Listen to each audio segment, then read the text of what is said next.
만나 뵙게 돼서 반갑습니다. 저는 전북 완주에서 지금 농사를 짓고 있고요. 전업농으로 이제 논은 한 6,000평 정도 하고요. 밭은 2,000평 내외 정도 이제 농사를 짓고 있는데요. 농사를 짓기는 1993년부터 농사를 짓기 시작을 했어요. 그래서 이제 그때 처음 시작하면서 이제 유기농으로 시작을 했는데 농사를 하다 보니까 유기농으로 현재 관행 일반 벼들을 재배를 하려고 이렇게 쭉 해보면은 일정하게 수량이 나오긴 하는데 그 재배 과정에서 여러 가지 의문점이 많이 드는 부분들이 생기더라고요. 일단 재배법에 대한 것들을 여러 가지 자료를 이렇게 들추다 보면은 잘 아시다시피 모든 재배 농법들이 지금 개량된 대부분의 종자들의 대부분이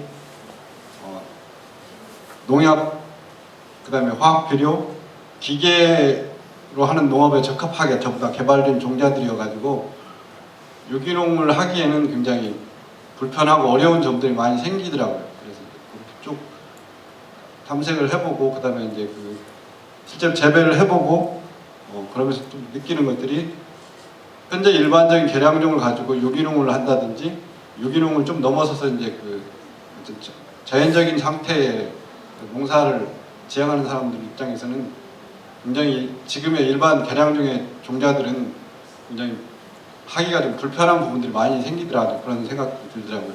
예를 들면은 지금 개발된 대부분의 개량종들은 예전에 이제 하던 농사법대로 하면은 그쪽에서는 뜰갱이라고 해서 지금 말하는 도요새라고 하죠. 뜰갱이라고 해서 그 새가 논에 와서 이렇게 활동하기 시작하면 그때 이제 모짜리에다가 벽실을 뿌려서 이제 모짜리를 해가지고 그때부터 시작을 해서 농사를 지어서 이제 쭉 해나가는데 지금 개발된 대부분의 종자들은 그 이전에 비닐로 이제 모짜리를 해서 가온을 해가지고 좀 더 일찍 심어서 생육 기간을 좀 더 길게 해가지고 수량을 많이 이렇게 수확하는 형태인데 일단 기본적인 설정 자체가 그렇게 돼 있다 보니까 유기농을 하는데 굉장히 여러 가지 장애들이 많이 생기더라고요. 근데 이제 쭉 그렇게 하면서 이제 생각을 했던 부분들이 그리고 이제 종자를 찾아가는 과정에서 옛날에 본래 지금 개량종이 생기기 이전에 종자들은 그런 부분들을 안 익어도 충분히 잘 지었을 것 같다는 생각이 들더라고요. 쭉 탐색을 하게 되는데 근데 이제 문제는 가장 큰 문제가 이제 옛날에 농사를 지었던 어르신들 옛날 농사 지었을 때 얘기들 들어보니까 잘 되면 한 마디에 2가마 반 참 보통 농사를 짓는 사람들은 1가마 반에서 2가마 정도 나오면 농사를 괜찮게 지었다고 하더라고요. 지금 일반 개량종의 농사를 짓는 것이 한 반 정도밖에 안 나오는 거죠. 그래서 이제 그래도 찾게 됐는데 어떻든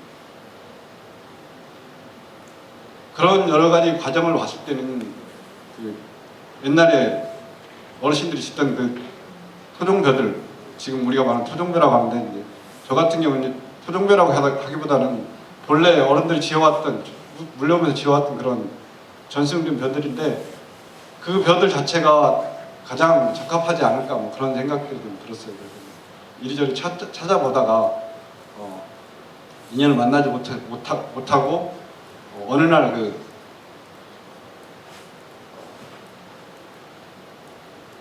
도시에 풍신난 도시농부들이라고 해서 이제 제가 인연이 있는 이근희 씨가 이제 그런 농사를 하고 뭐 이렇게 한다고 하다가 어느 날 갑자기 벼농사를 한다고 연락이 왔더라고요. 연락이 와서 이제 뭐 이것저것 농사를 어떻게 지어야 되냐 물어보고 어쩌고 그러는데 토종벼 농사를 하겠다고 하더라고요. 그래서 이제 인연을 맺게 돼서 저도 토종벼 종자를 이제 인연을 맺게 됐는데 하게 되는 과정에서 이제 여러 가지 경우들을 많이 겪고 또 이제 그 과정에서 뭐 심는 것부터 시작해서 그다음에 수확하는 거, 뭐 관리하는 거, 그다음에 그 쌀을 이렇게 재배를 해가지고 수확을 해서 다 방아를 찧어가지고 먹는 과정에도 여러 가지 어려움이 생기더라고요. 근데 이제 그것 중에 가장 큰 것들이 예를 들면은 수확을 해서 조정을 해야 되는데 양은 적으니까 정미소에 가서 방을 띄워달라고 하니까 정미소 주인이 난색을 표하는 거예요. 사정사정해서 이제 방아를 찢는데, 예를 들면 제가 처음에 많이 했던 품종 중에 하나가 자친화인데, 자친화를 가서 방아를 찢는데 정미소 주인한테 전화가 왔어요. 뭐라고 전화가 왔냐, 나 이거 방아 못 찢겠다. 왜 그러냐 그랬더니 찹쌀이니까 당연히 이제 백미를 찢어야 되는데라고 백미로 방아를 찢고 있었던 거예요. 찢다 보니까 반도 안 나오는 거예요, 양이. 그 쌀 나왔던 게, 현미로 나왔던 것이 다시 이제 백미를 돌려보니까 그 반도 안 나온다고, 나 쌀을 못 찢겠다고. 그래서 이제 제가 저기를 했죠. 그거 백미를 찌면 안 되고 그냥 현미를 다 빼주세요. 근데 현미를 빼는데도 이제 문제가 생기는 거예요. 이제 그게 색치선별을 골라야 되는데, 고르게 되면 또 거기서 또 다 빠져나가서 이거 양이 안 나와 못 하겠다고. 그래서 결국은 그러면 색치선별이 돌리지 말고 그냥 나오는 대로 다 빼주세요 해서 이제 쌀을 받았거든요. 쌀을 받았는데 상상하시는 건 똑같잖아요. 하얀 찹쌀의 본래 모습을 가진 것들은 한 반은 되겠죠. 근데 거기에 이제 그 뭐 이렇게 까맣게 생긴 것도 있고 점박이도 있고 여러 가지 모양들이 다 섞여 있잖아요. 그러니까 그 쌀을 가지고 제가 밥을 해보면 굉장히 맛이 있는데, 그 다른 분들한테 드릴 때 제가 이렇게 선물을 해주기도 참 난감한 거예요. 하여튼 그런 여러 가지 과정을 거치면서 이제 농사를 짓게 되는데, 제가 여기 소개하는 북극조는 뭐 특별한 인연이 있다기보다는 이근희 씨부터 어느 지금부터 4년 전인가 아마 될 거예요. 그때 종자 한 20여 종을 받았는데 집 앞에다가 이렇게 쭉 그 종자 20여 종을 쭉 종자를 바뀌어서 심었어요. 모판을 이제 한 품종당 한 판씩 해서 이제 쭉 손모로 해서 심었는데, 그걸 심어서 이제 가을에 다 수확을 해서 이제 베어가지고 뱃따로 딱 줄가리를 쳐놓고 그것을 이렇게 훑어서 종자를 확보하려고 하는데, 이제 처음에 두 가지를 먼저 했어요. 다행히 그때 남았는데, 그게 이제 붉은 찬나라하고 북극조를 먼저 해놓고 또 이제 다음 것을 해야 되는데, 아침에 나가보니까 그 온통 멧돼지가 다 나락 다박을 다 뒤집어서 그냥 다 흐트려 놨더라고요. 그래서 그때 두 종류가 남아서 그것은 그대로 계속 이어져서 이제 농사를 짓고, 그 위에 다른 품종들 계속 그 이근희 씨하고 이렇게 교류를 하면서 종자를 더 받아가지고 이제 지금의 농사를 하게 됐는데, 여튼 그때 봤을 때 이제 북극조가 가지는 여러 가지 특성들이 그렇더라고요. 키도 크고 대도 참 튼실하고, 그다음에 보기도 너무 좋고 말도 통통하고, 그래서 쓰러지지도 않고 참 예쁘고 참 좋더라고요. 그래서 이제 그때부터 계속 지금까지 농사를 짓고 있는데, 대신에 이제 북극조는 저기가 안 되더라고요. 포기벌이가 별로 안 돼서, 가령 내 포기를 심었다 그러면 보통 이제 나락이 잘 된다고 했을 때가 한 20개, 25포기 정도가 분호를 해서 이제 쭉 잘 성장을 해야 이제 수확이 좋다고 하는데, 저건 저기 대 하나당 분호를 해야 서너 개 정도 하고는 그냥 더 이상 안 하는 특성이 있더라고요.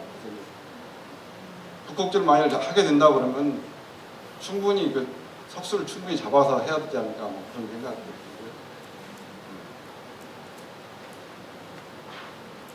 그냥 제가 좀 솔직하니 5분 동안에 얘기를 하려고 하니까 뭘 얘기를 해야 될지 모르겠어요.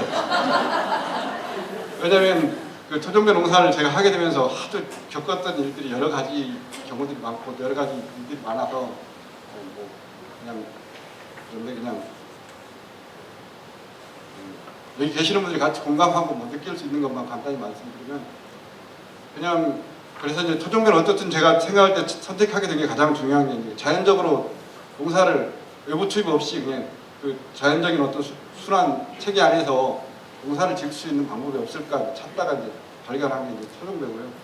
근데 토종배가 가지는 여러 가지 그 특성들이 있는데 이제 그 중에서 이제 지금 현재 일반 관행병하고 다르게 가장 그 재배를 하기가 어려워하는 부분들이 수량이 안 나온다는 거잖아요.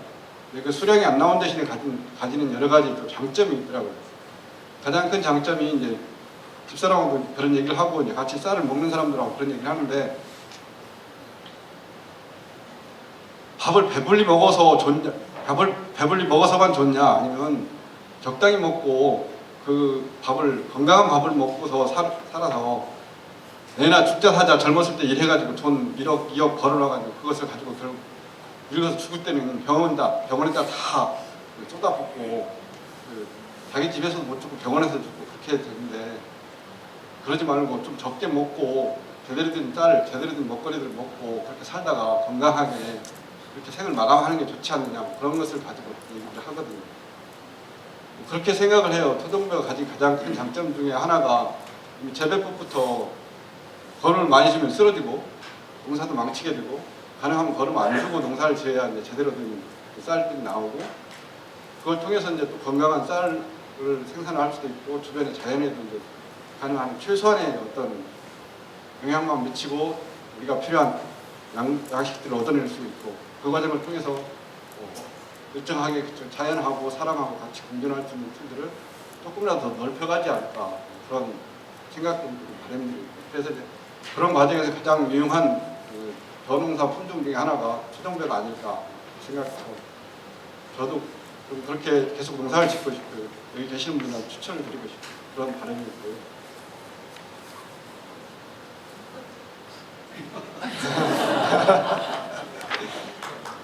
네, 그래서 근데 이제 다행히 제가 지금 농사를 총 벼농사를 한 6,000평 정도 부산은 산골짜기에서 이제 다랭이 놈들을 가지고 농사를 짓고 있는데, 올해는 어떻든 작년에는 한 1,600평 정도를 토종벼 농사를 짓고 올해는 4,000평까지 늘렸거든요. 이제 농사를 하게 됐는데, 참 처음에 토종벼 쌀을 종자를 받아가지고 농사를 지을 때는 아까 말씀드렸던 것처럼 쌀을 이렇게 다른 사람한테 내밀기도 좀 어려울 정도로, 기존의 일반적인 쌀하고 비교했을 때 그런 모양새, 그런 어떤 상태들이었는데, 다행히 이제 이렇게 세월이 지나다 보니까는 그것을 먹어본 사람들이 또 이제 다른 얘기들을 하더라고요. 일단 처음에 그렇게 어설프게 생긴 쌀을 갖다 주니까는 다들 이렇게 고개를 살려살려 떨고, 처음에는 괜찮다고 제가 일부러 선물도 하고 먹으라고 주고 뭐 이렇게 보내주기도 하고 그랬는데, 굉장히 부담스러워했는데, 이제 먹어보시고 맛이 틀리니까 이제 조금씩 인정을 해주시는 부분들이 있더라고요. 맛이 다르다, 그리고 참 좋은 쌀이다, 그러면서 이제 지금은 많이 이렇게 생각도 많이 바뀌어지고 도와주시기도 하고 그런 부분이 있어서 올해는 4,000평까지 늘렸는데, 내년에는 이제 전 면적을 다 하고 싶은 바람이 있는데 그걸 좀 더 지켜봐야 될 것 같아요. 그리고 다행히 이제 지금은 지역에서 이제 젊은 농부들, 농사를 짓고자 해서 지역에 들어와 있는 젊은이들이 있는데, 그 가정 중에 세 가정이 저희하고 내년에 같이 일부 농사를 토종을 하고 싶다 그래서 이제 올해 같이 최종도 같이 하고 농사 작업도 일부분 같이 하고 해서 이제 좀 지역에서 확대될 수 있는 어떤 그런 기운이 좀 싹트기 시작했는데요. 토종벼를 봤을 때 여러 가지로 참 의미 있는 농사라고 생각이 들어요. 그것과 함께 그 의미 있는 가치들을 지켜나가고 이렇게 농사를 계속 지어나가려고 하면은, 농사를 짓는 사람의 노력뿐만 아니라 주변에서 이렇게 같이 도와주고 같이 힘을 합하고 그래야 되는 부분이 많이 필요하다는 생각이 들어요. 농사를 짓는 게 저 혼자의 힘으로 짓는 게 아니라 저도 나름대로 노력을 해야 되고, 이제 자연의 도움도 필요하고 주변에 계시는 여러분들의 어떤 그런 도움도 필요하고 지원도 필요하고 격려도 필요하고 그렇지 않을까. 그래서 오늘 이 자리에 같이 참석하게 된 건 어쨌든 그렇게 뜻을 가지신 분들이 모이는 자리라고 해서 같이 좀 인사도 드리고 서로 기운도 좀 이렇게 불어두고 그럴 수 있지 않을까 참석하였습니다. 고맙습니다.